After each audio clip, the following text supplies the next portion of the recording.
Hey guys, what is up? What is up? Welcome to the Pick and Roll Podcast, episode number 78.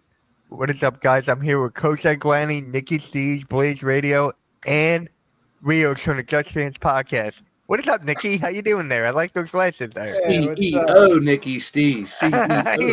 I Well, don't even think tomorrow is the 4th of July, and it's fitting. it's true.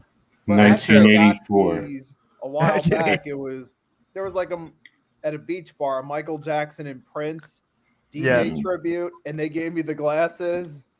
Ah, nice. Breaking 2, Electric Boogaloo. Who's bad? I love you guys. This is great. What's up to everyone in the chat? We got Mello, we got Earl, we got Daniel, we got this guy. I don't know who this guy is. Can someone tell me who that guy is? Tobias Harris. Uh-oh. Yeah. You know what? Hey, he's on Detroit now, like I called it. 2 years, 52 mil. Well, we should have got rid of him and got Bogdanovich and Burks. That could have helped us. Well, Detroit turned that down. And what is up? What is up? How you doing? What is up, my guy? Thank you for stopping by. So let's just get this started. And Kemba Walker, he retires. Hey, I don't know about you guys, but I was a huge fan of his game. I always watched highlights. I always watched him when he played for Charlotte. So good career for Kemba. Got a lot of money in his payday. So how do you guys feel about him retiring, Coach?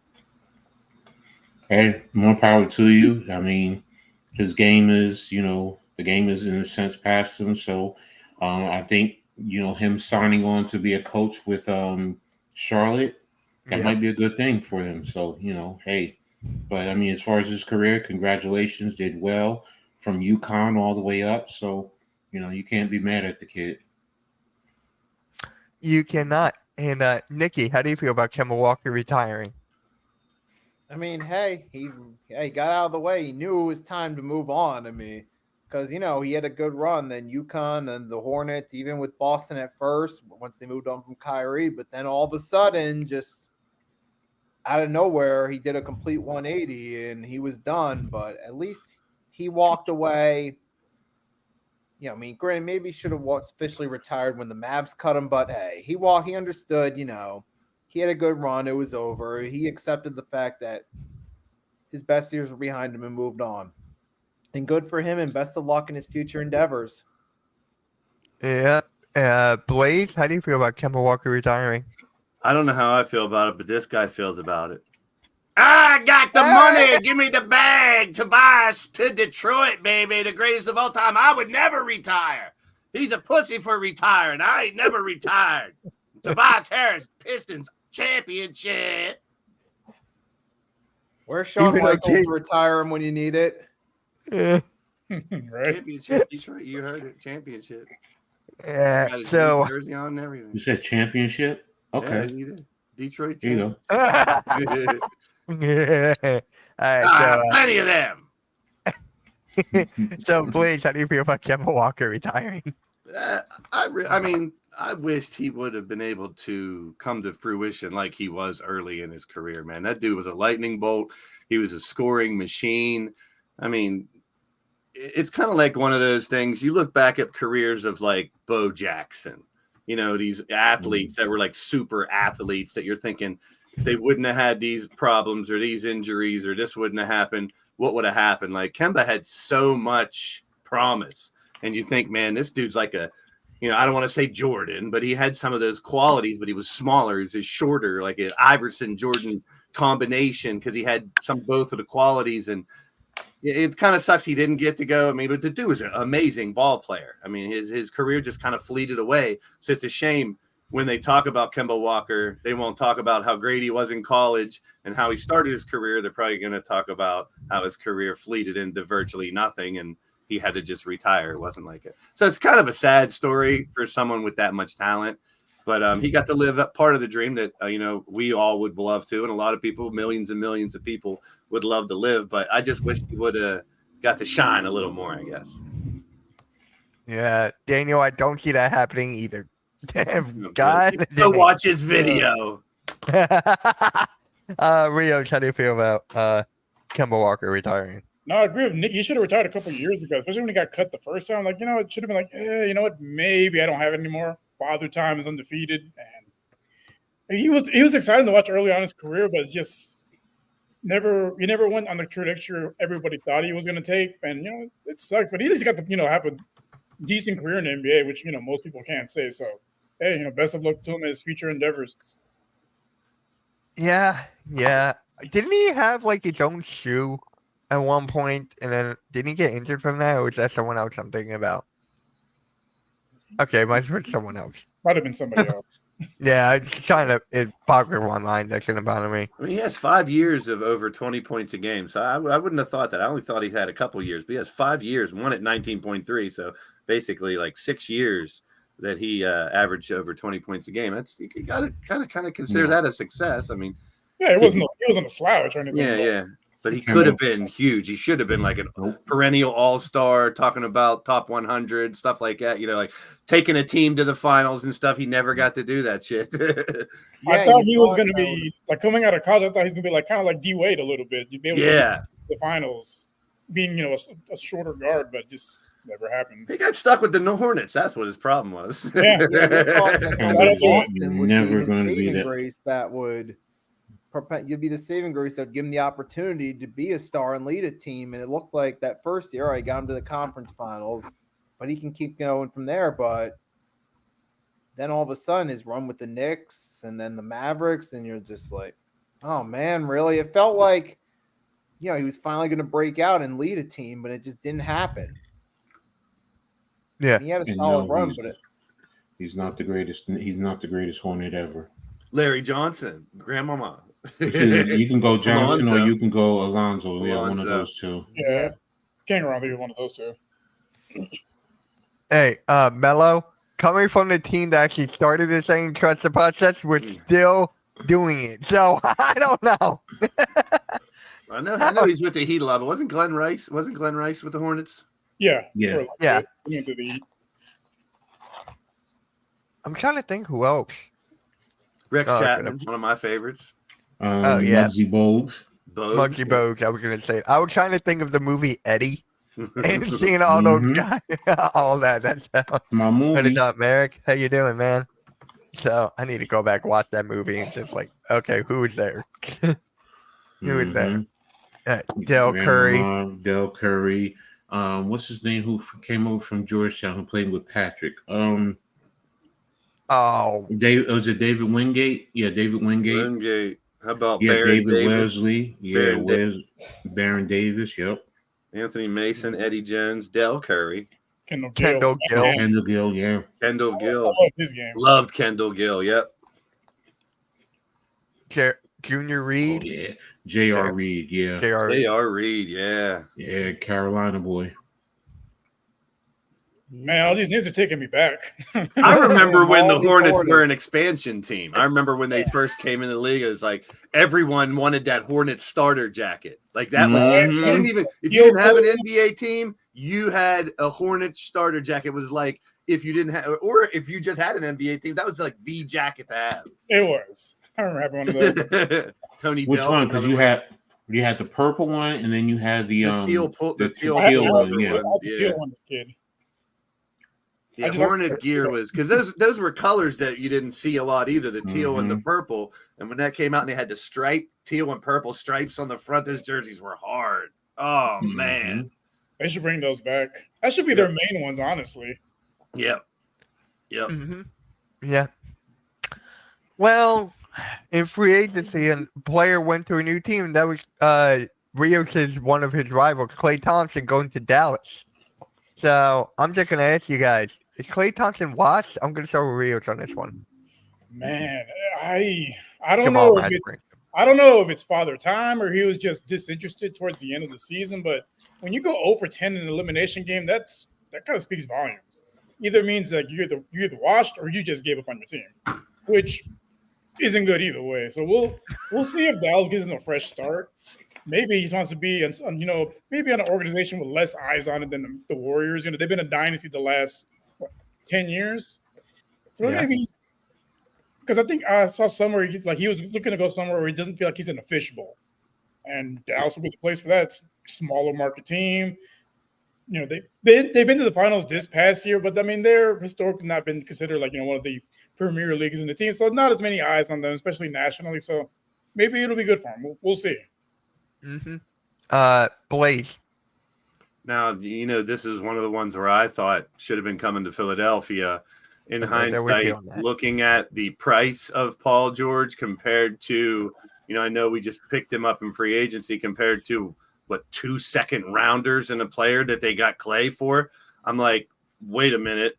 And then there's, I'm not discounting Paul George at all. He was no doubt the number one free agent. All right. Let's get that out there right now. I mean, but I'm sitting there going, Paul George spending that much. Clay, I said it to Mitch a million times. Clay and Markkanen probably would have been a better 1-2 punch if I was the Sixers going for instead. I mean, Clay, I think, still has some gas in the tank. I'm hoping. Like Rio nailed it. I mean, I think it's a combination of the couple things on why he might not have been happy with that team, which is a shitty way to not show up. If you're not happy, you still play. But I'm always the one who says, hey, a talented player in a new system or a new place, new coach, sometimes can be rejuvenated. I think that is even though the Paul George one is arguably the biggest because of the contract and it's such, I think the Clay pickup to a team that was just in the damn finals really does something for Dallas. I know we're going to talk about free agency a little more later, but the Clay thing, I'm hopeful that he could. I mean, he is that type of player where he doesn't need to do a shitload to have really big games. Like hit the clutch threes, play a little defense. I mean, they're not going to ask the world for him, but if he can also at the same time come out one of those games where he hits 7 or 8 threes in a game, and next thing you know, now you have that third player in the 20s, and that's seems to be the hump that every team's trying to get to. Not necessarily a big 3, but maybe 4 or 3, maybe possibly 5 players like the Celtics that can be in the 20s for your team instead of counting on 2 guys scoring 40 apiece or whatever. So I think the Clay pickup for Mavs is, in my opinion, the biggest pickup in free agency, but really close with Paul George second, because I think that the value of Clay alongside someone like Markkanen, because correct me if I'm wrong, Philly's out of the Markkanen competition now because they had to pay Paul George so damn much. And we knew Maxey was getting a max. George is a bigger deal, though. That's going to be the one that's talked about. It's going to have a lot of big implications. And then Clay right behind that. I just think this Markkanen, part of me right now is saying that they're not getting rid of Markkanen. They're just testing the waters. Because I would think there'd be more serious stuff. And that dude has everything, man. He has everything. And he's not like the type that needs to take over a team. He could be a perfect complement to a team that already has a couple good players, great players. So, I mean, the Clay move, I'm hoping he still has in it.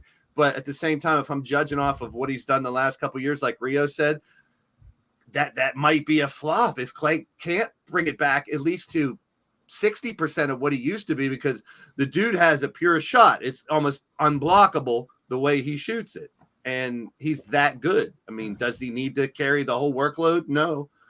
But I guess I'm a little spiteful because I wanted him and Markkanen over a PG as a resolution for 2 spots instead of 1. And that's just me personally. But I think Clay and Dallas, I mean, we always talk about needle movers or they're already over the hump. They made it to the finals and they just added arguably the best free agent out there. But like we keep on saying, these players, the Chris Pauls, the Paul Georges, they've been around the block. They're not young kids that have any more upside. Like all their upsides pretty much reached. We're just hoping they can dip back into what they were and give a team that extra hump to get to the finals. That's what all these players are. Yeah. Yep. Mm-hmm. That's perfectly put. Yeah. Nikki, how about you? As far as the Clay, I get it. I said this yesterday. I'm going to reiterate for everyone that didn't hear it. I get that the Mavs are doing it. They're like, hey, we got close. We had the best backcourt in the NBA currently with Luka and Kyrie. We made it to the finals, but our lack of depth compared to the Celtics roster killed us in the finals. Now we'll bring in a guy like Clay, who could still give you some wide open looks, who still brings a veteran presence to the locker room.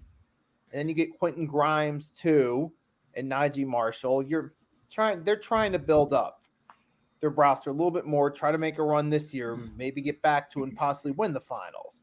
And I think Clay's a nice veteran piece. He could maybe still give you some buckets, but he doesn't have to do as much work. Will it actually work out that way? Time will tell, but I get what they're trying to do. This seems like they got the right idea. Whether Grimes, Marshall too, we're going in the right direction, but will it actually pan out? That remains to be determined. But I give them props for at least trying to make that one little step to do better than last year. Mm-hmm. Coach, your thoughts on Klay Thompson going to the Mavericks? Is he washed? No, he's not washed. He can, in terms of the game, especially playing with Kyrie and Luka, because they can also help open up his game, and they can take the pressure off of him, and they can force defenses to leave him wide open. And you know what? I'm sorry. If he's wide open, I will take my chances with him hitting a lot of shots. But here's a bigger factor, and I've been saying it now for a little while. He's going to be able to mentor Quentin Grimes, because Quentin Grimes coming out of Houston was an uber talented player. And he was a good defender. He was a good three-point shooter, which is what was Klay in his prime known for. Good defense and three-point shots. And Quentin Grimes lost his confidence with the Knicks for some reason. And he fell out of favor in Detroit. I mean, I think some of it was the injury. But you playing with a veteran, a champion veteran like Klay, who's going to tell you exactly how to play in the NBA. And how to defend, and how to get the open spots, how to read what the defense is doing, how to play off of Luka and Kyrie, so this way you can get your shots, because he's another one. When he gets going, when he gets hot, he can flame it, and then his handle, he can attack the paint. So now it actually gives you a third ball handler to play along, just to give Luka and Kyrie a little break from time to time. So Klay will give you a whole lot more than people are really realizing. They're just saying, oh, he can't score 50 points a game. You don't need him for that. Give me 12 to 12 points a game, somewhere in that range, and be a good veteran leader in the locker room. And hey, you know what? He may even help temper Kyrie and Luka. And also, if they get back to the finals, he can show them how to close out and win the championship. So he's more valuable than people realize. So no, he's not washed. He gives you a whole lot more. It's not just about his scoring. Yeah, I said this last week with Klay too. Never underestimate the value of pure competition with these elite players. He's out to prove he can. I know he still has two new players now that can complement him. He's out to prove he could do it without Steph. All them years, everyone's just going to say, well, you had Steph. You had Steph. You were Splash Brothers. You had Steph. He goes and wins another ring with another team. That's autumn. I mean, he's Hall of Fame regardless, in my opinion, but you might as well throw a jacket on him right away. He gets another ring with a different team. And I was thinking while we're talking about this, I was thinking about the finals, thinking about how Boston moved the ball around the court really well, always looked for those threes. Dallas was doing the same thing, or tried to, but it was never as fluid. Now with an extra person, like Coach was just saying, Klay on a wing while they're whipping the ball around, instead of it looked like they were trying to get it back to Luka all the time. Like it's got to come back around unless it's a Jones or someone in a corner three. It was never, the wing was never solid. It was always, get it back to Luka or get it to Kyrie to create. Now I'm just thinking of those same plays late in this, all through the series with Boston, where Klay would have been part of that process of getting the ball around, and he's going to hit wide open threes like you're talking about. That changes that whole series, in my opinion, if he plays anything. Now, also one last thing. Remember when we first saw Luka and Kyrie play? It didn't work right away. So throwing someone else into the mix might not work right off the bat. You got three, like Coach just said, three that can handle the ball, three that can slash, three that can shoot from anywhere. So it might take a couple months in the beginning of the season for these three to click. See, look what we saw with the Suns trying to get their big three to work. having 3 guys to score 20 or more is one thing. Making them work within your offensive system is also a whole was a new different ball game. story, though. It failed considering the expectations. Now the Mavs, they are, to your credit, in similar situation now with those type of expectations, especially being that they made the finals last year. Whereas the Suns the year before, Beal got bounced in the second round. So they didn't have as much pressure on them. I feel like the Mavs have more pressure on them with Clay now that I think about it. Remember we were talking about the Nuggets last year? Whenever this time of the year happened, we're like, well, they're favorites to win because they only lost a couple pieces that ended up being even more important pieces than we thought, from the bench, when injuries happen and stuff. And we're thinking, oh, the Nuggets didn't need to make as many moves. It's like now with Dallas, they didn't win, but they are making moves, all 3 of these moves, which improve their team. And that's what you want your team to do at this time. And they didn't lose anybody on top of that. Yeah. Because Denver's losing more people this year. It's like, who Dallas did lose, they weren't utilizing or weren't working. Like Hardaway wasn't working. These players weren't working, and they weren't playing in that system well. So they got rid of like 3 pieces that really they weren't using at all. 4 pieces that are going to help them even more and make them deeper. It's a genius move for Dallas. And here's another thing too. No one is talking about my God, I can't speak. Defense. It's the defensive side. Klay Thompson's one of the best two-way players in the game today. And you have Luka and Kyrie, whose defense is not that good. And then behind them, you got Derek Lively and Gafford. Klay Thompson can help down the perimeter defense as well. Because who did they have to guard Tatum, Brown? Did they really have anyone to guard those guys? I'm not saying Klay can guard them, but I'm just saying it helps a little bit. So Luka's shadow, basically. Yeah. Yep. That's basically it. And then Blaze, you talked about this a little earlier. Lauri Markkanen. Is he actually going to get traded? I'll finish my thought from the first part where basically it seems like they're just testing the waters now. It's like, we've seen this kid do just about everything, and he's still pretty young, and he can make a big difference on a team, in my opinion, as that third piece or even a fourth piece, maybe even a second piece to a team. And we've seen all the talk about, and let me correct myself from earlier too. I talked about age and how the CP3s and the Paul Georges and the Clays are a little up in age. If these guys can still go and they're healthy, these are valuable players that can help a team be a championship team. Don't get me wrong. These are perennial all-stars, but at the same time, age, you've seen players play later into their careers, but someone playing into their 30s well and affecting a team is realistic, but even though we have 19, 20-year-olds coming into the league now, it's just crazy that it's almost like someone can play with their son on the same team or something. Yeah. Imagine that. Hold on. Hold on. I'm actually glad you said that because one of the Lakers players just left. Taurean Prince just signed with the Bucks. He just signed it. It just broke. So I'm glad you brought up that. Good for him. Broke, yeah. he needed to get out there, and he did.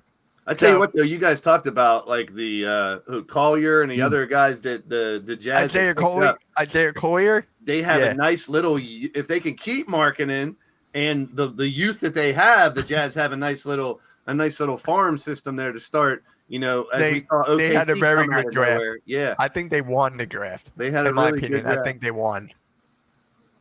But I mean, Markkanen, he should have been traded. He should be on the Sixers right now. He's not going anywhere. I don't think. Guarantee he'll be there game one. Yeah. Rightfully so. If I was them, I wouldn't want to get rid of him because I think he's about to break out. I mean, he showed it this year off and on. I think he's about to break out. So he could be. He's on the cusp of that breakout season. He could be the man there next year. And, we'll be talking about possible MVP in Utah. Now, I don't see them going very far as a team, but he's the type of player who can take over a game. Yeah. So, Coach, how do you feel about this with Lauri Markkanen? He's staying or going, in your opinion? As of right now, he's not going anywhere. If you look at the league, the market, where is he going to go? And Danny Ainge has already proven he's going to try and get every drop of blood from whatever organization he deals with. So he's not just going to let him go for a bag of peanuts. So you tell me where in the league he would actually go where Utah is going to get the most value back. So, and no, I can't see him going anywhere personally, not me. No. Yeah. Rios? He ain't going nowhere. You don't trade franchise cornerstone type players, not this early, especially to who, like, the only thing that could possibly give them, what they would consider fair compensation would be like the Thunder, but why would they trade for him? They're already set. Yeah. Nikki? I'm trying to figure out, though, where would he go, though? Marketing. I'm thinking probably a team that's just desperate for players, most likely, but the question is, will they be able to put together a package? The Warriors are the one I keep hearing because they did just lose Clay. I mean, we're not comparing the players, but the Warriors might get Buddy Hield, please. That's another one. That's more of like a replacement for Clay. So Warriors are one searching. Yeah, right. Because they're desperate. They know their time at the top is either at the end or in thin ice. It's not officially over yet, but if they come back next year of another similar season, then it's over for sure. But they might try to go for him just to try to get somebody to try to save whatever's left and salvage it from there. Or maybe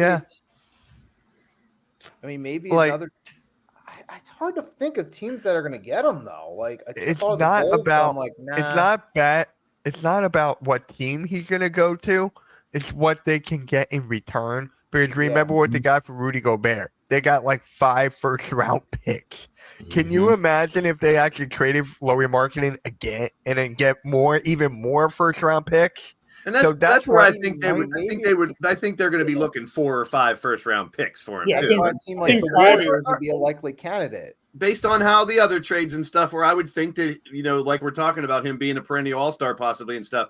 That is worth 4 or 5 picks. We're going into Sixers don't have no 10, 2032 picks, 2033. Look at a guy like Mikal Bridges. He's not as good as Markkanen, and he got 4 first round. Yeah, that's where I was going. A team like the Nets, Blazers, like that's where I was going. Yeah. What sets the precedent when that happens? Like Paul George, when he gets that contract, it's like when someone else gets their contract, they're going to be looking for $50 million as well. I think that's why LeBron was like, "I'm going to take a pay cut." Wait, PG got 50. Well, I can't go below 50. I'll take a $1 million pay cut. Another subject right there. Oh yeah, 2 years, 104 mil or 102. I'm telling you, he didn't want to make less than Paul George because Paul George just got 50. Set the market. He set the fucking market. Rios, do you think at all there's a shot your team would jump in, or do you think nah? I doubt it because it's Sengun. Yeah. Pelicans is another team I've seen on the market. I think they got the pieces to make a trade, but I don't think he would fit on this roster because they're trying to build around Sengun. So Pelicans, that's a good one. No, how is he going to fit with the Pelicans? Are fine.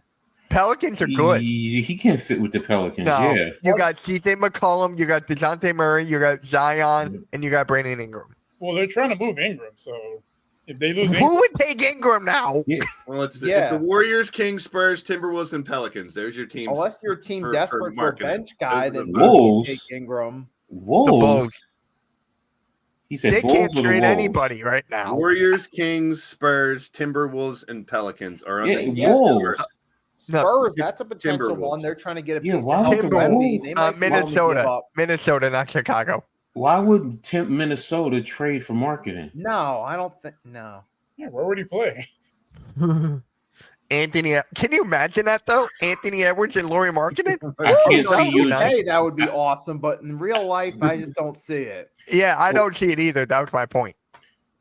To Minnesota, Utah is not going. They're not going to take back Gobert, and they're not going to take. They're not going to take Cat. So now, if you're going to tell me you're going to give up Anthony Edwards for him, then you'd be a fool. So that's why I'm looking. I'm like, Minnesota? For marketing, it would be 4 or 5 first-round picks because, I mean, some of the big names and stuff are already gone. They're going to have to throw 3 or 4 years worth of picks at him. And as we all said, he ain't going nowhere. Next topic. Well, yeah, now the Lakers are interested in Kuzma. I saw Sixers Kuzma interest too. Interest is one thing. If you're a good player, of course, there's going to be a bunch of teams that are interested in you. That's not news to me. Are in talks with? That's a different story. I forget who said this about Kuzma. It's empty stats for Kyle Kuzma. I forget who said that. Just like it's all the stats doesn't accumulate to wins or whatever. So I really forgot who. That makes a lot of sense. Well, yeah, because like his rookie season, he was a little bit older than Lonzo, and he's put up better numbers, but he was close to his ceiling at that point. The Lonzo Ball was his rookie year. Wait, who again? Kuzma. Kuz. Yeah. And it's not like Lonzo had a spectacular rookie year. He did, but I remember the chatter during their rookie season. But I'm like, Kuzma was older. He was closer to ceiling than Lonzo was at that point. And he's been basically the same player his rookie season until now. Just empty stats. Yeah. Now, Blaze, you did bring up the Sixers. Do they have the best big three in the NBA now? No, we can't be doing that. We can't do that yet. They haven't played together. I know. That's what we learned with the other ones. You know, I know. Paper big threes don't make a big three. Right. I think I know. If you want a hot take or whatever, and this isn't really a hot take. This is a big three that is boom or bust, in my opinion. Yeah. This is one that is either going to put them over the hump and have those 20+ players that are consistent and healthy, and they are going to be trouble, or he doesn't fit. It doesn't make an impact. We got another Clippers scenario where you got 3 good players, but they're not all on all cylinders. They can't hit on all cylinders at the same time. This is a boom or bust one.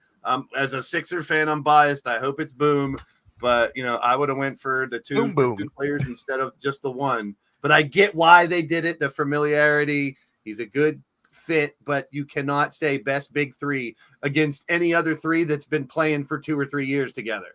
Mm-hmm. They're going to have the advantage already because they've played 2 or 3 years together, and they might not be the top. And I don't think big three is that important. Boston and Denver proved it to us the last 2 years. It's not. That's why I didn't want him to begin with. It's your 7-man rotation.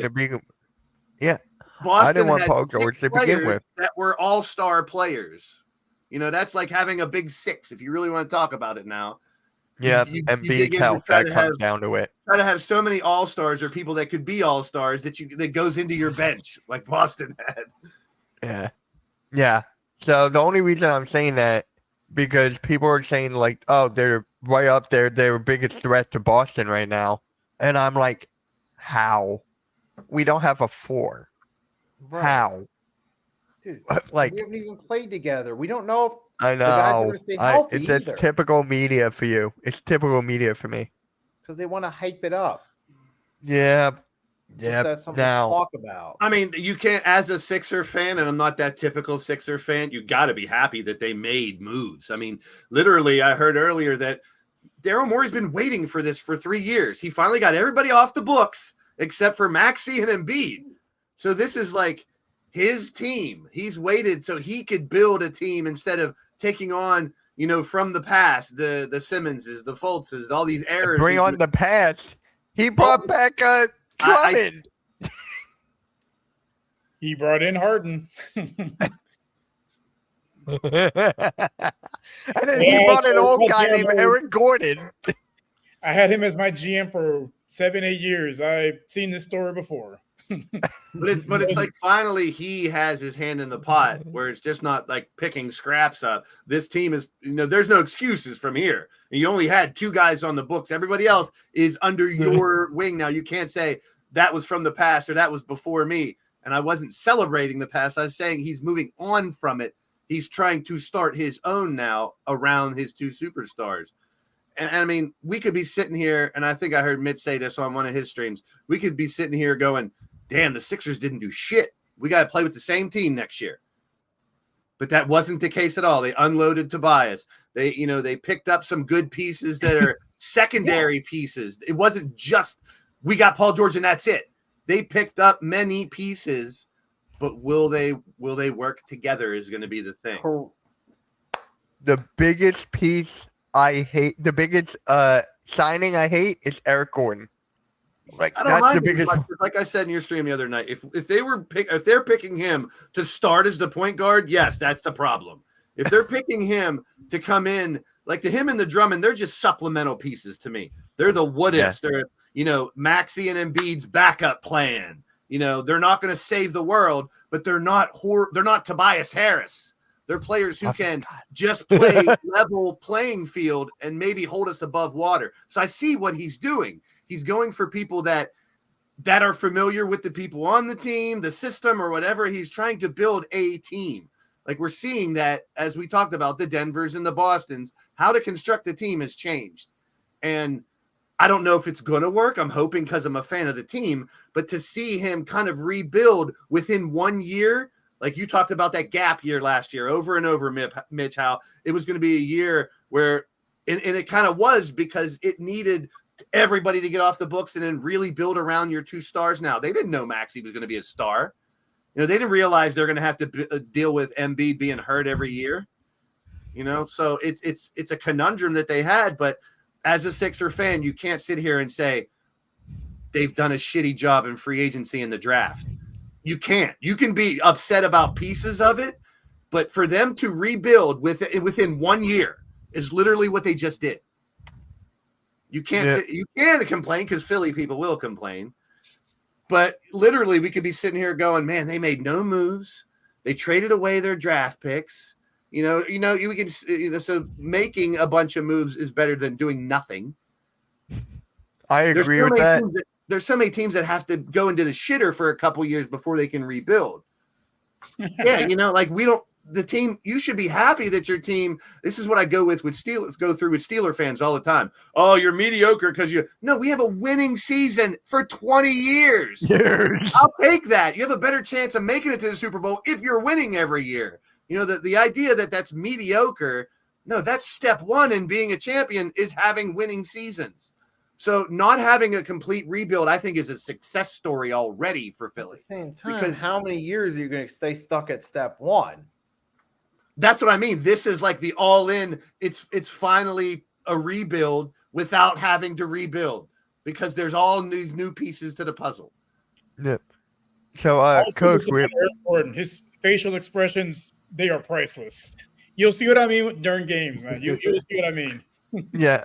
So, Coach, Nick asked you a question here. How do you feel about this as a Knicks fan with the Sixers? How I feel about Sixers? Yeah. How I feel about the Sixers?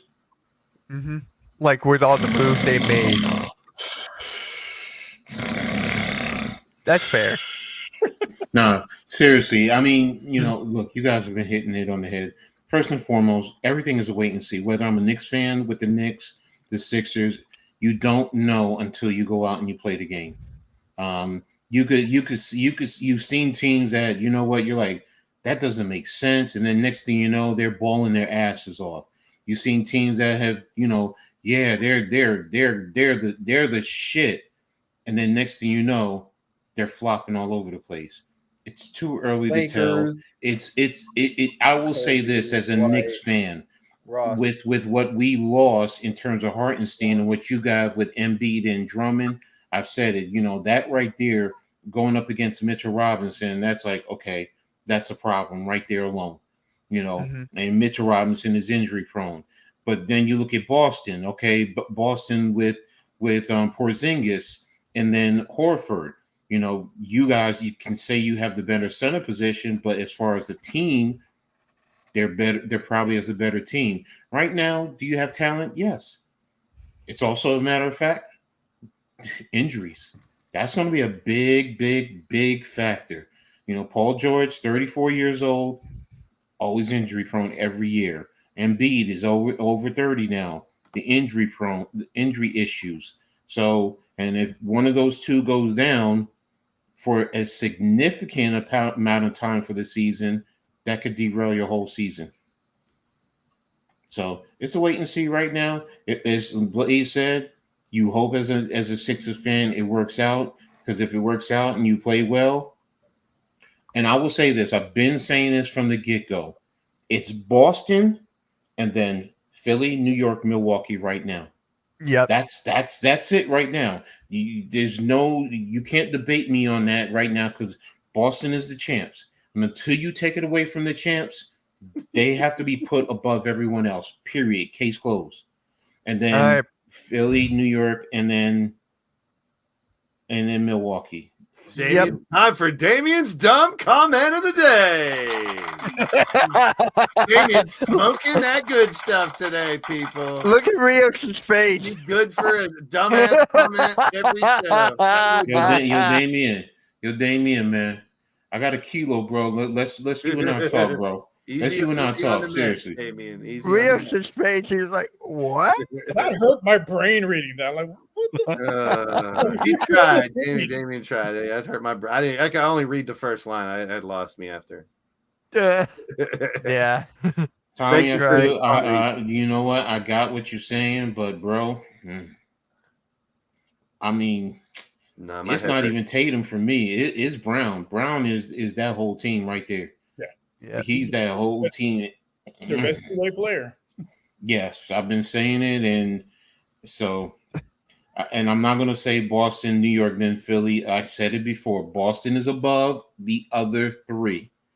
You know, now if you want to say Orlando is sneaking to get into that second tier, you can make a small argument for Orlando, but it's you can actually Boston. make an argument for the Cavs too. You could. Yes, right you can. It depends on what they do with Jared Allen. If Jared Allen is gone, that's going to hurt their stock. If they keep him there and Evan Mobley, they'll be right there in that conversation. Would I want Kessler Walker with the Knicks? It depends on what you're giving up to get him. As of right now, hell no. Now, if Utah, and I'm talking about Utah, I'm looking at Utah. Utah is going to want to rip the Knicks a new bunghole. They really are. So, no, I mean, there's no way. Anyone got the BB the button? 4 first rounders, somebody's firstborn son. Like, yeah. So no, I'm as much as I know we need another low post backup to Mitchell. I mean, what are we going to give up? I mean, Nets fans are talking about, oh, well, the Knicks are going to have to give up Miles McBride. No, you're not getting Miles McBride. I don't care what the finalization of the deal is. You're not getting Miles McBride. You're going to figure out. And I read somewhere else that the Knicks have to do something else, and then the Nets will end up having that draft picks, which the Knicks are not going to do. So, nah. I'm not giving up anything for Kessler Walker right now. You know, not even draft picks. Nope. I wouldn't either, honestly. I wouldn't. Hey, I'll go one further. And then hold on, one thing, Blaze. One other thing too. He's a young player, and he's going to need to get paid eventually. So it's like, you know, because you're going to pay Julius and you're going to pay Brunson probably with it next year. And then after that, it's. You're both up together. Fire.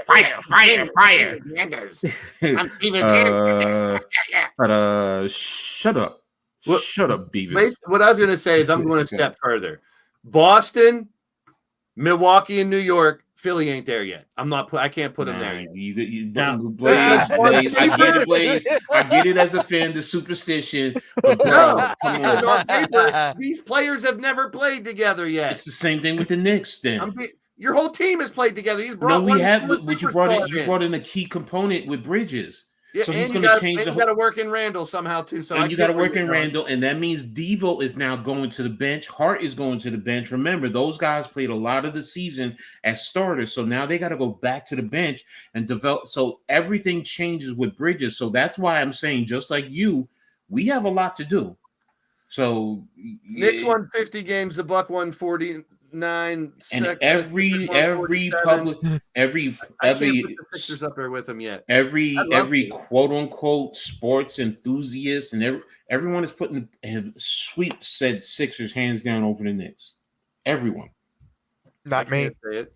No, I not can't you say guys. that. I'm talking about I know what you mean. I on know what you mean. ESPN and I see Fox what you Sports. sent me. Yeah, I see what you sent me. playing the small ball 5.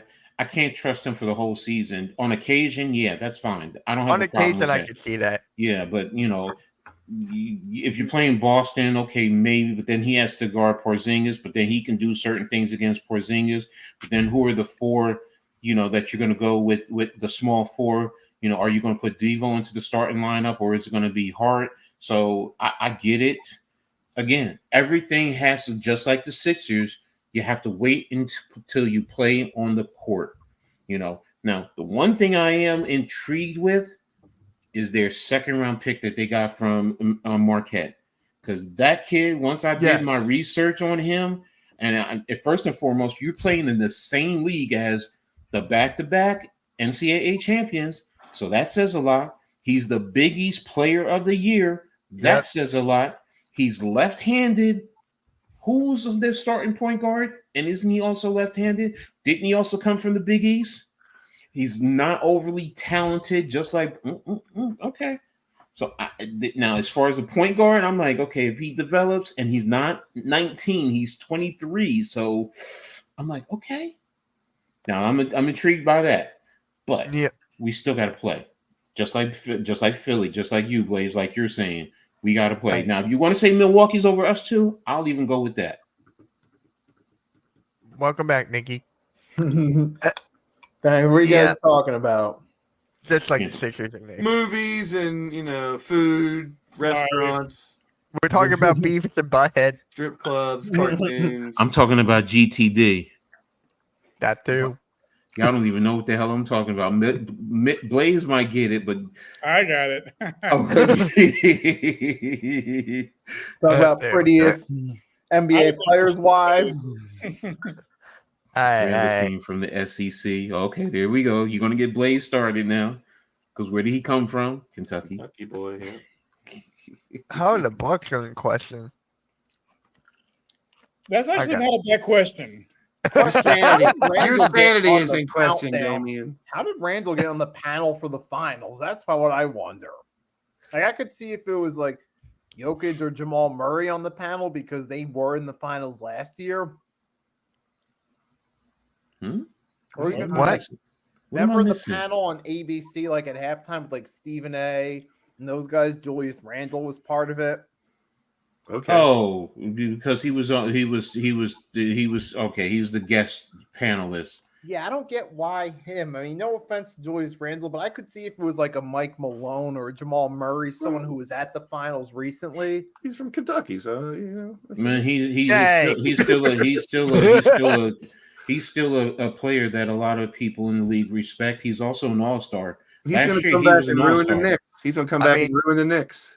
I mean, you could say that about Paul George too. Paul George was there, and he never made it to the finals. Let's talk about the Spurs, so Rios can talk about his favorite. Yeah. Let's talk about CP3 going to the Spurs. Let's start off with Rios. How do you feel? Man, I've always been a big fan of Chris Paul's since his days with the Hornets. I'm glad he didn't go to the Lakers. Right. He was one of my favorite players when he was here in Houston. Honestly, if he didn't pull his hamstring against the Warriors in 2018, they would have beat the Cavs in the finals. That would have been a sweep. They would have easily beat the Cavs. Yeah. That's always going to be the biggest what if as a Houston sports fan for me. If he doesn't pull his hamstring, would have been talking about the Rockets. Yeah.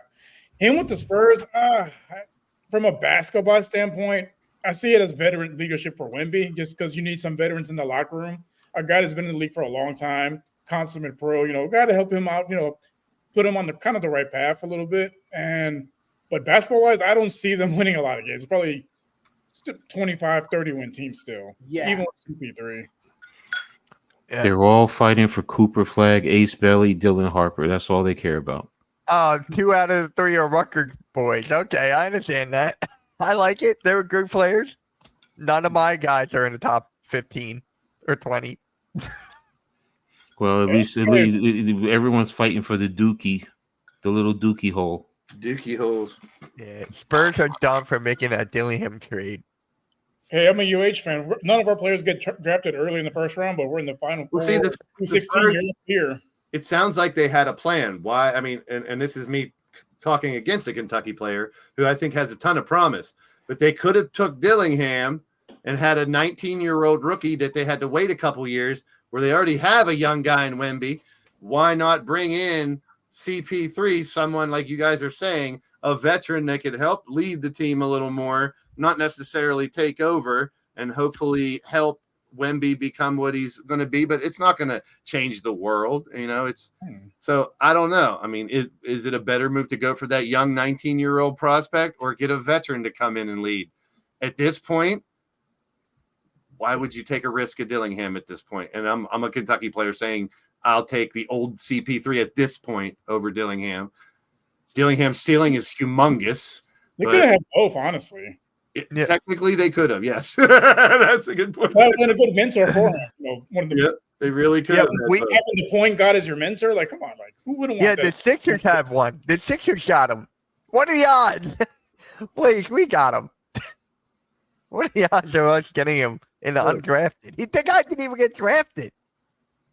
Who, Edwards? No. Was that the guy? Was that the guy I'm thinking about? Yeah, right, from Kentucky. Yeah, he was number one high school coming out of high school, and then he didn't really pan out. Yeah, but now we got him. I know you're happy there.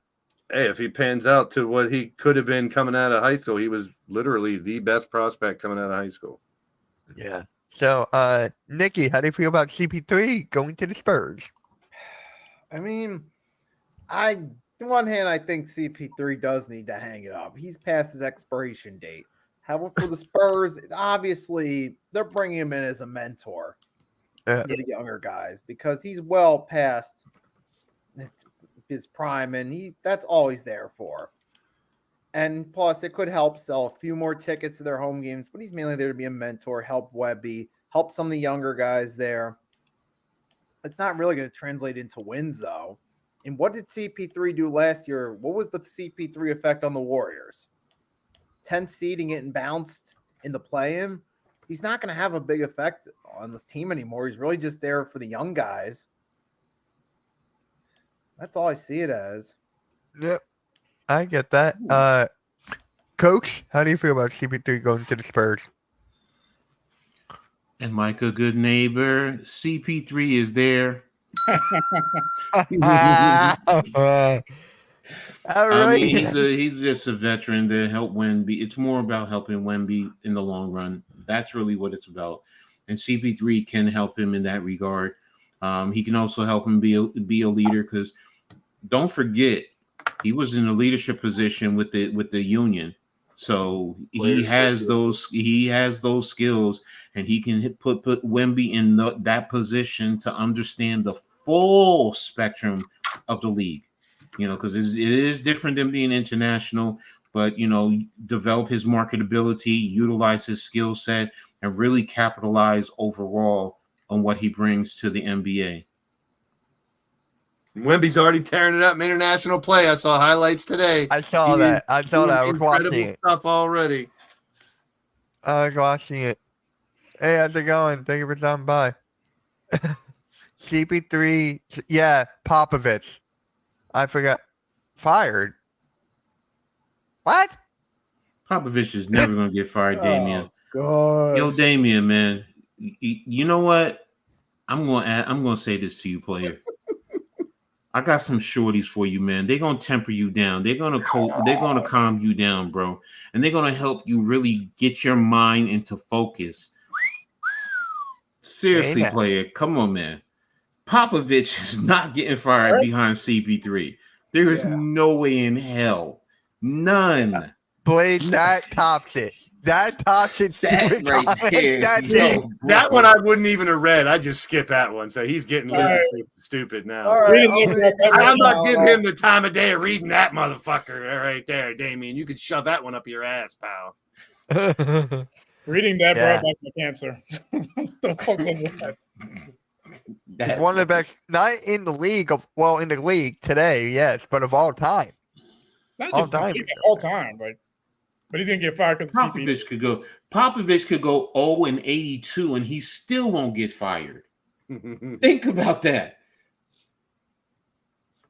Oh my God, Damien, can I mute him, please? You talking about he just being Anywho, pop? Hey, did Your you ever choice, have a man. good? Look, Hey, he is on Damien, my did you channel. ever get a good pop in your life at all, bro? Seriously, Yeah. come on, man. You get pop one off in the corner there, buddy. He needs a hot okay, tool. now we're getting Pop overrated as Belichick. There you Here go. Oh God. All right. Anywho, the NBA free agency is going on. I'm gonna start off with Blaze on this one. Who won free agency? Who's winning right now? Which team? Well, I'm gonna go right back. I'm gonna stick to my guns to what I said. I think Dallas in the finals, adding Clay is huge, and I think and the other pieces that they added. And then I would put the Sixers up there because they did make some of the big moves that we were expecting instead of sitting here going, damn, they didn't do shit. So I think when you're a team that's in the finals and you add someone like Clay, you know, that's got to give them the nod for improving on the team that they already had. Because I don't know, I think that fills the one hole that may push them over the hump. But like we were just talking about, that West is packed. There's a lot of great teams in the West. Really, But- it is. I only see a 3. Who? Go look at the West. Seriously, Yeah, I mean, what teams do you see there? OKC, Yep. Dallas, Okay, that's two. Minnesota. And the Nuggets? Minnesota. Oh, not even the Nuggets. Nope. Nuggets has Wow. been losing. The Nuggets losing pieces, man. They They're are. losing They pieces, are. and that's pushing them down. And I now, can't take Denver, Cl- Oklahoma City out of it. Oklahoma City's the number one team in the West. yeah, the Clippers. No, they lost Paul George. I Yeah, mean, I go- don't think Clippers. Go Oklahoma and through. Denver. Look at the West. Because NYG said it. He said, has the power shifted to the East now? Because you can Let's say see. there's four teams in the East, even though I think the Boston is Grizzlies snap back. The Kings are still now. competitive. The Grizzlies Warriors are still make moves. Pelicans can make moves. The Lakers can be Can- dangerous. The Suns still have stars. The Lakers. No, I'm not As long confident. as in the LeBron Lakers. James is on their team, they're dangerous. I get it, but and I'm He's been a team for 6 years. They were a playing team at best. Look at There's 12 teams in the West that could win the West. I disagree. I only see 3. them. Now Memphis is the sneaky, intriguing one. Yes, They're the X factor of What this. is John Morant going to do? And then and people can say what you want about Zach Edey. That pick and roll with those two alone, that's a big mofo right there. We That's just that talked is- about Utah, and we can't forget Rios' team, I Houston, can't with outplayed Utah. themselves this year. They're just Utah better together. and Houston are kind of like in that second tier, like Orlando is in the East. But then- Damien, but okay, the but Hornets at are in the same time, Eastern take Conference, those buddy. We're three- talking about the West. Add Denver and Oklahoma City. They were the top two teams. But the second tier is huge, too, in the West, if you want to get real technical. See, I You see. know, I'm it's only the top counting 3. Spurs and the Blazers out. Everybody else is competitive, except for those 4 at the top or whatever. There are a dozen. Okay, good here's the teams question: in the West. Are we talking about championship? See, I'm looking at that can compete for a championship legitimately. You want to make an argument with Denver? I might. You can. accept it. I can accept it, but they lost a lot, in my opinion. I That's agree. why. That's Coach why on it's that, like. but And for I'm me, looking like at the right top 3. It's like Dallas, Minnesota, and OKC. Well, They did it- are.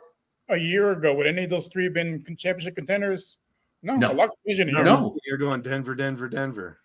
Yeah, exactly. You're Well, doing Denver, and now Denver. That You're was looking an at issue with Boston, and I think, like you're kind of alluding to, the East is a little more open than it Mhm. was. Definitely, I would definitely say that it's not just a couple teams. I think you got to throw a couple other names in the hat, but I still say the West is a lot deeper. In terms of teams that can play competitive basketball. Yes, you're I right. mean, we don't know how the Lakers are going to be Championship, constructed I think- completely. no, We don't know how the Warriors are going to be constructed Right. completely. 3 teams on both conferences that are championship contenders. Yeah. Right. OKC, though, that team, especially now, they're loading up now. I Speaking can- Speaking of Yeah, OKC, they're the Now team they I. make a finals run or win a finals. Speaking of OKC, they're my team that's winning free And agency right now. that's where I'm kind of headed, because don't forget about Caruso. Caruso is Yes. a tough ass defender, and he's going to help them out immensely on the defensive end. And then people can kill Hartenstein still a good player. I mean, he was a bench player, and he capitalized when Mitchell Robinson went out with an injury to get 3 years, $87 million. So it's When your moment comes up, you got Tommy. The Heat right now, I'm waiting to see. You know what? I did forget about the Pacers, because the Pacers signing who's it? This backup center that they just got too, that I wanted the Knicks to consider. Oh, that's gonna bother me now. And the Pacers are keeping their core too. They locked Siakam. Yeah. They're keeping Halliburton, so they're keeping the team that was pretty damn successful. Yeah, I forgot about the Pacers as well. Yeah. So you can add them into that equation now, as far as with New York, Philly, and Milwaukee. So it's like, you know what? There's that top tier. Boston is the top tier on both conferences. I'm sorry, on both. Until you take it away from them, they're the top tier, and everyone else is on that second tier in the West and in the East. I agree. I agree with that. The Heat.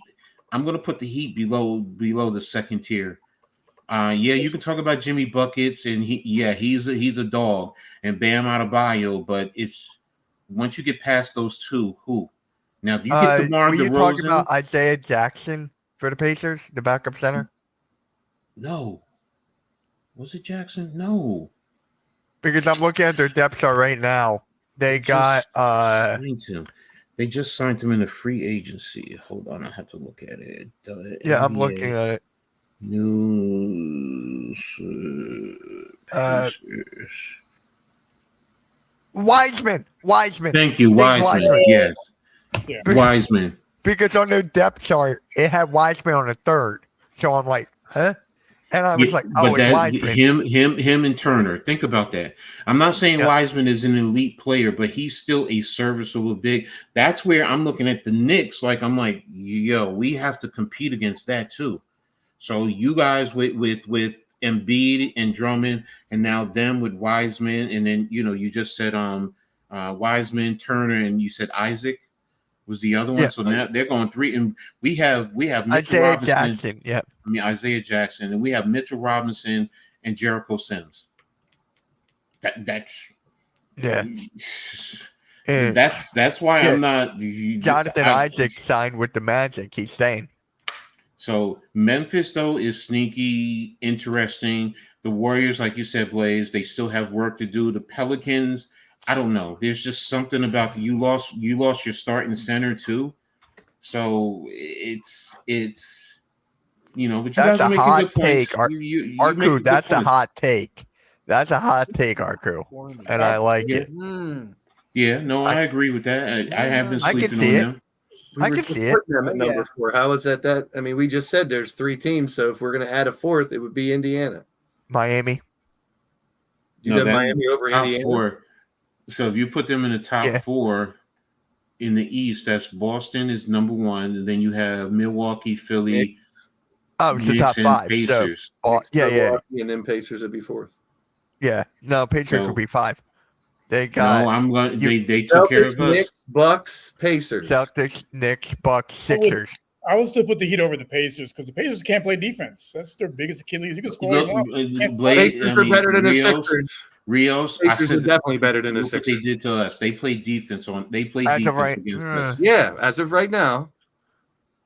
How the season went, how the postseason went, and where they're at right now with their rosters, Indiana is better than Philly.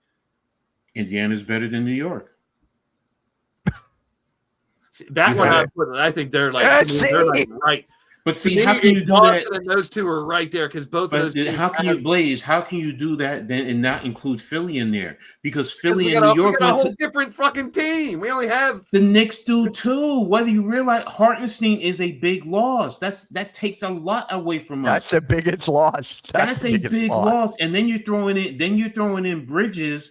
That changes the whole dynamic of this team. Now, it does give us 2 good wing defenders in some regards, guys who can, score from the corners. And how far did your team go in the playoffs? And how far did the Sixers go? Yes, Knicks above Sixers, Pacers above Sixers. Okay, then that's why. But that's why I said based on your logic, what you just said, then that's why Indiana's above the Knicks. But you said no, you're putting them right there, one right there with each other. To me, those two, either one can be the next if Boston slips. I could see either one of those teams carrying the East. I can see Philly, and I get what you're doing because it's called what I do in terms of being superstitious. Because he does it too. Coach does it too. I'm superstitious. You can make the same argument with Milwaukee too, because we don't really, and Milwaukee hasn't really made any changes. And the only thing you want to do is you want to put in Middleton into that lineup. That improves them, and they play together. So there's no, and you still have Giannis and you have Dame. You have Giannis and Dame, and that's elite right there alone. As long as they can stay healthy the entire way. But every last one for everybody. But that's everyone, because the Knicks and you guys can both say the same thing. You can say that with you go right down the line with every team. Miami with Jimmy Buckets. Pacers lose Halliburton.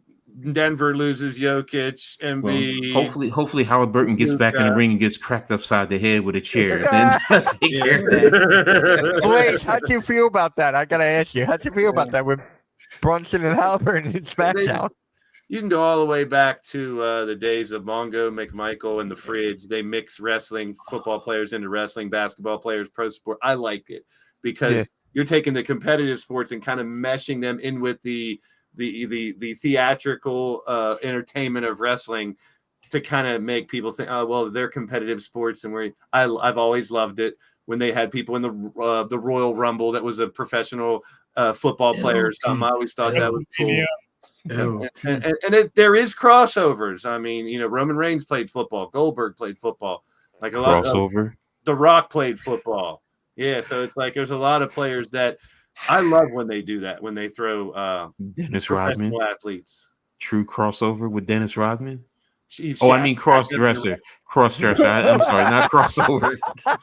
Well, Dennis Rodman did wrestle a few times. Yeah. NWO. Yeah.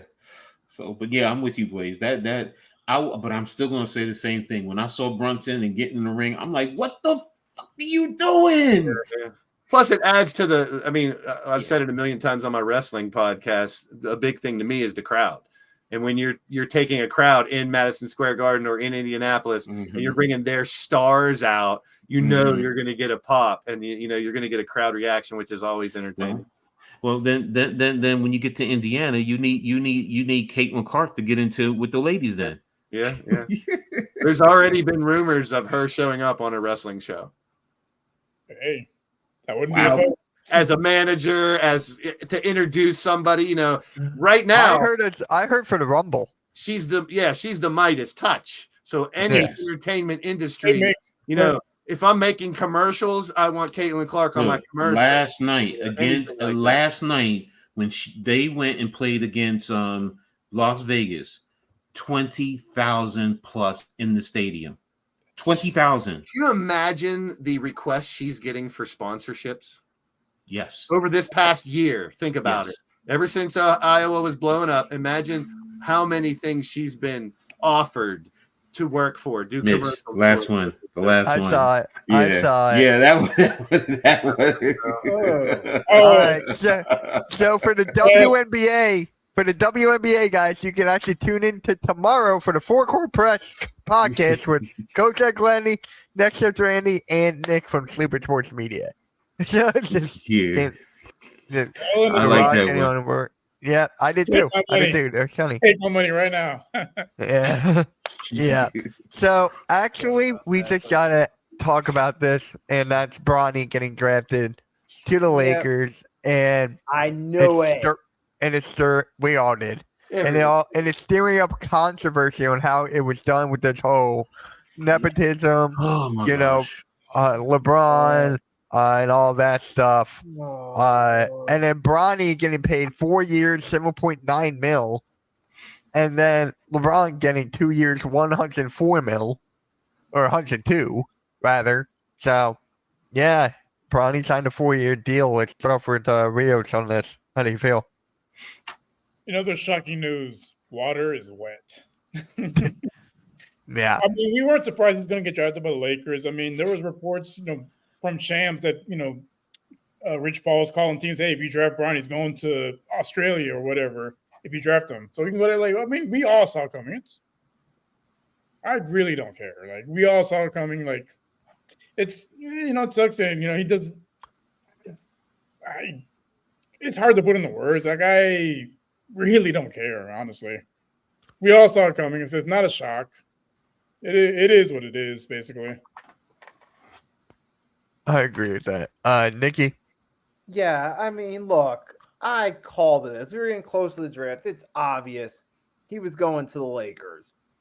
LeBron was heavily invested in the idea of it. He wants to stay in LA.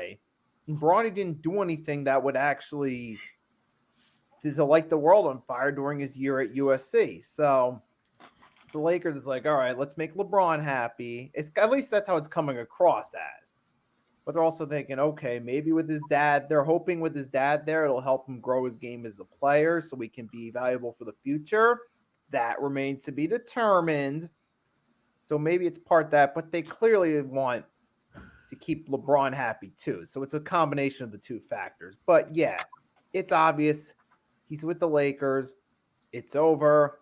Now let's just wait and see what they do and what they fill out the remaining spots on their roster with. Yep.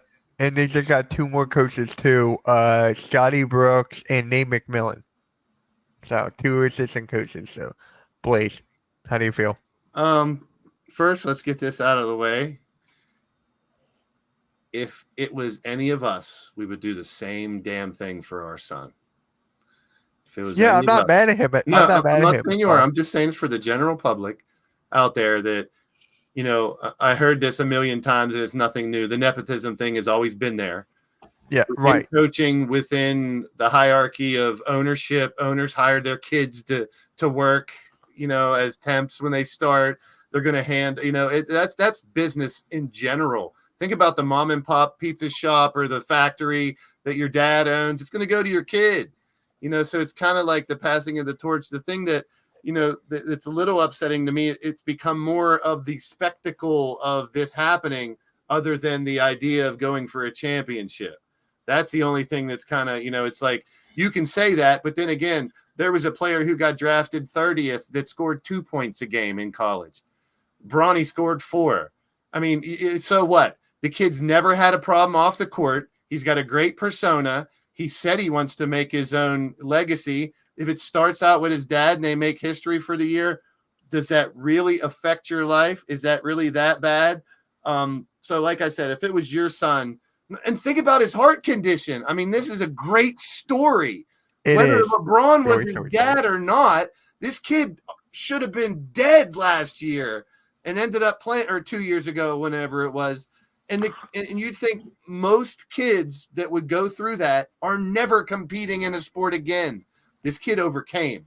This kid is a hell of a story, whether he plays these 2 or 3 years and even fulfills his contract, or whether he goes for 10 years and is a decent, solid player.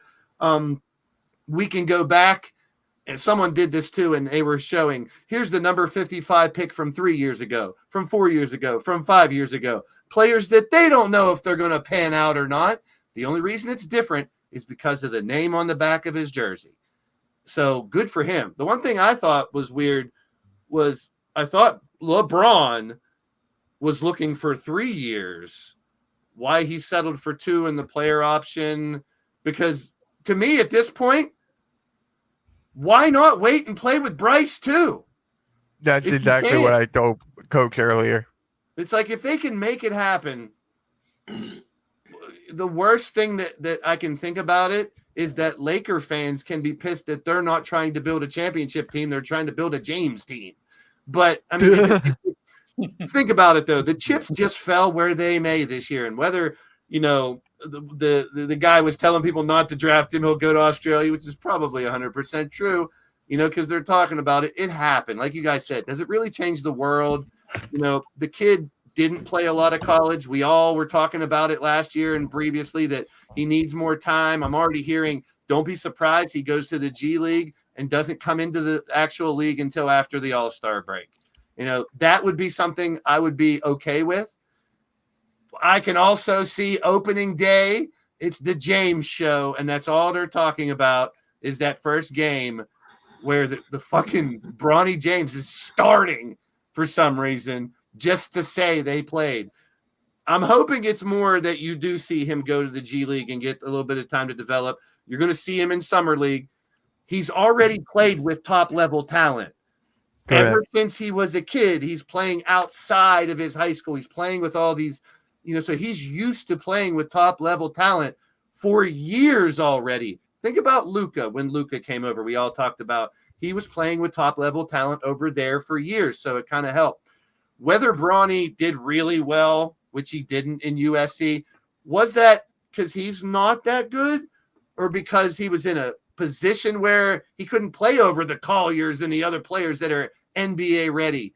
We don't know the whole story. Is he a good kid and I'm rooting for him? Yes. And that doesn't matter what his last name is, and I got to meet him. I think he's just listening to him. If I'm trying to take the James part out, just forget he's LeBron's son. And you think about how he talked, how he played. What do we have against this kid? What has he done wrong? He's never been in trouble or nothing. You're not hearing any of these stories about, off the court, he's an issue, or he keeps on throwing around that he's LeBron's son. He's not. He's doing the opposite. So I'm kind of rooting for the kid, but I'm not a Laker fan, so I'm not really rooting for them.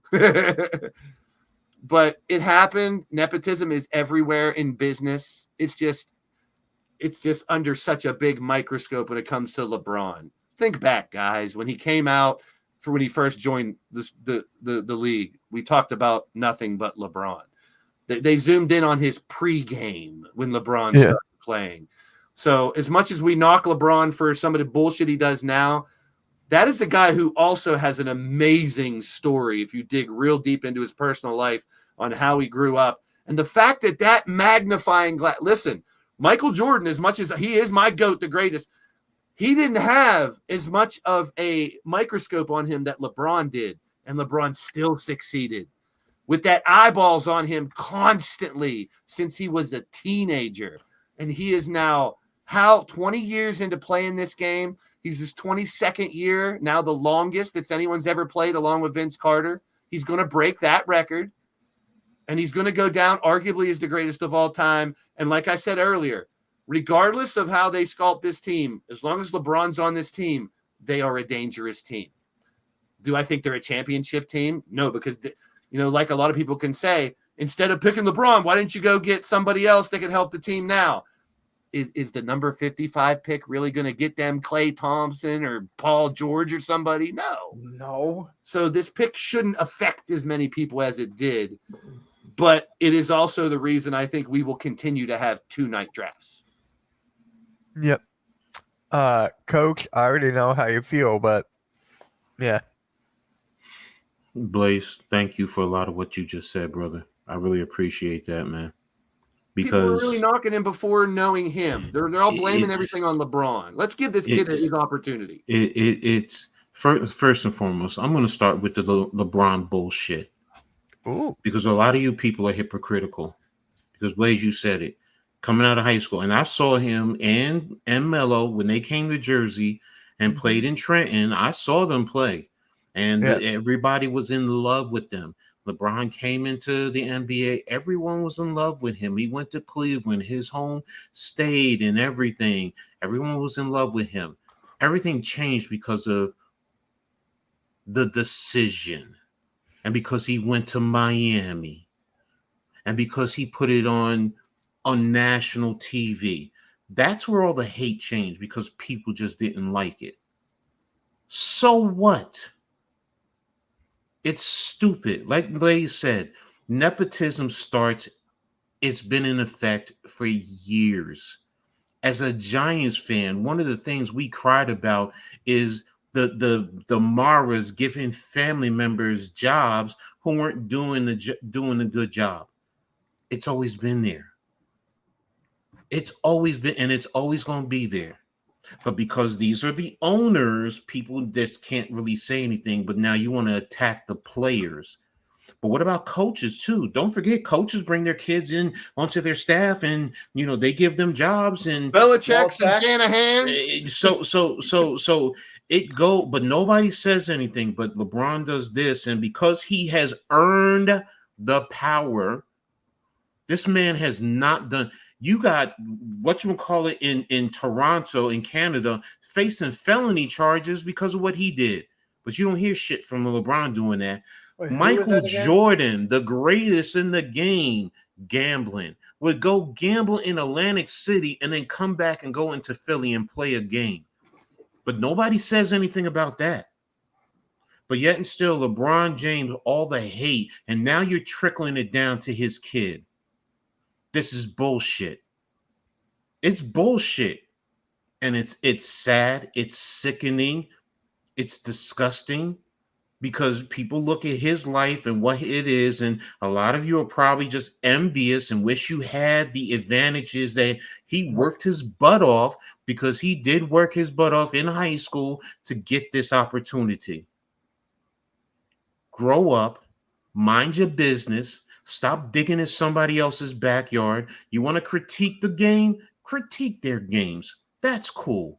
But because he opened the door, because Blaze said it best, any of us with our children, we would go bend over backwards for our kids to give them the same damn opportunities.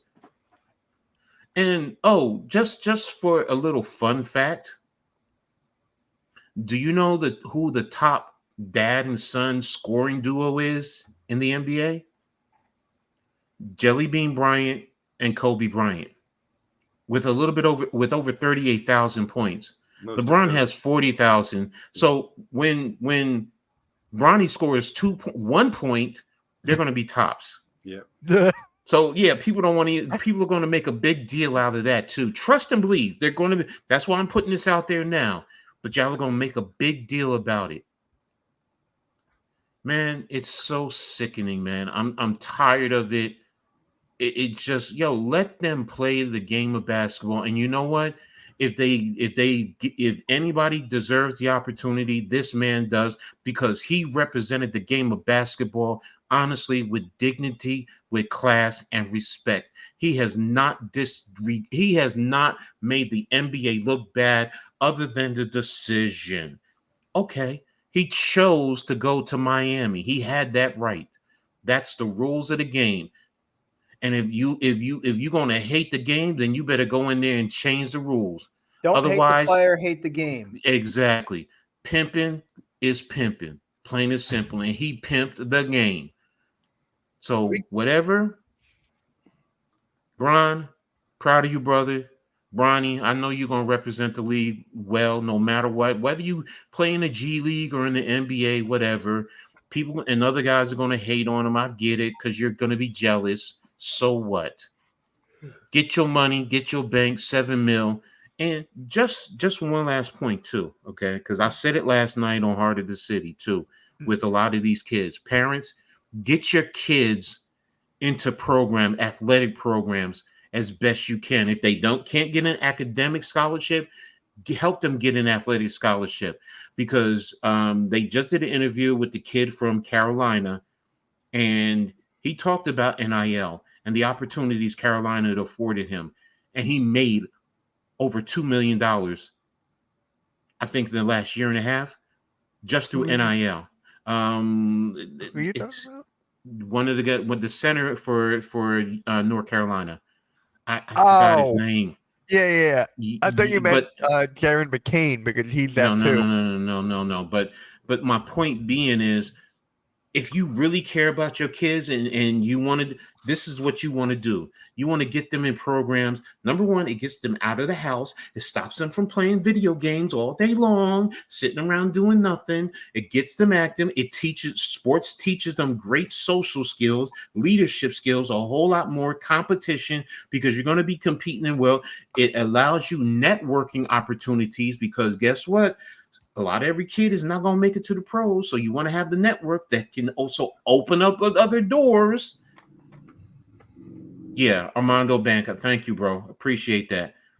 But the point being is, this is what we should be doing for our kids. So what LeBron is doing, is what every last one of us, and I'm telling parents literally to do the same thing to a certain extent. Go open up the doors for your kids. Open up the damn doors for your kids and get them out there. Let them be active. Let them be healthy. Set them up for their future. Teach them critical thinking skills and to be able to be productive members to society, whether it's by playing a damn sport or if you can get it through academics. But whatever way, and LeBron James doing this, he just did exactly what I was just talking about, but on a grander scale. I'm done. Yeah. Hey, I give a lot of hate to LeBron, but real quick, I just want to say we got to stop and think about something. How many players are going to play for 22 years at that level all the time? We got to stop and say, I'm glad I got to watch him play. I'm glad I got to see Steph Curry change the game, because we're not going to see those two guys play for too much longer. And will we ever see a player like LeBron again? I don't know. I don't think we'll ever see another player that'll play 22 years at that level every year. You know, we always see like players have a couple years at the beginning where they got to take the ramp up, or a couple years at the end where they're just playing on a team to play for a couple years. They're not scoring the 20 points a game they did before. LeBron's done it all 22 years. So whether I like him, how he plays now or not, I respect him for what he's done to the game. And I as much as part of me wishes Bronny started on a different team, why not strike while the iron's hot? Who knows if 2 years LeBron can't play anymore and he never got a chance to play with his kid. So I see why they did it. Yeah. So I just got to say this one thing, and then we're going to close out this episode. Great episode, by the way, guys. Thank you all for tuning in. 78, 79 next week. It will be on the Hardcore Sports Spotify. I just got one thing to say. Could you imagine if Boston Celtics actually drafted Bronny right before the Lakers took him? Could you imagine that? Like, what would happen there? I just wanted one team to call the bluff. I wanted one team to do it. It was like watching me Boston, and we're like, we'll give you Bronny if you give us this, and this, or one whatever. last dumbass comment from Damien. Leave him alone. Damien's a good guy, guys. He's a good guy. Yeah, Trust don't me, even he's a we good know guy. Damien, he can take a lot worse. Oh, seriously, yeah, I Just know leave that. him be at this point. No, it's all good. It's No, all good. he asked for it. He's totally cool with it. Be. Yep. All right, guys. On that note, make sure you hit that like, hit that subscribe to all of our channels. We'll see you guys next week. And one more thing, guys. What's next? Who's the next move? Actually, we just got one, Torian Prince to the Milwaukee Bucks. So who's next? We'll find out soon. Catch you all later. And Alex Burke. what? Alex Burke to the Heat. Oh, yeah. Peace.